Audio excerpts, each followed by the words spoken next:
थांबा, हा video skip करू नका, कारण आज मी तुम्हाला एक असा गुप्त उपाय सांगणार आहे जो केल्यावर श्री स्वामी समर्थ स्वतः तुमच्या आयुष्यात चमत्कार घडवतील. फक्त एकदाच राज्याभिषेक केलात तर तुमच्या अडचणी, संकट आणि अपयश हळूहळू दूर होऊ लागतील आणि सुख समृद्धी तुमच्या घरी येईल.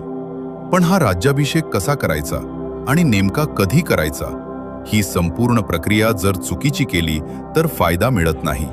म्हणून हा व्हिडिओ शेवटपर्यंत नक्की बघा, कारण आज मी तुम्हाला स्टेप बाय स्टेप पूर्ण आणि योग्य पद्धत सांगणार आहे.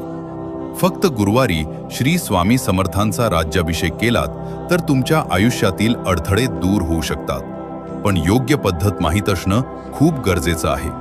गुरुवारी राज्याभिषेक करण्याची योग्य पद्धत 1. सकाळची तयारी. गुरुवारी लवकर उठा. 5 ते 8 वाजता उत्तम. आंघोळ करून स्वच्छ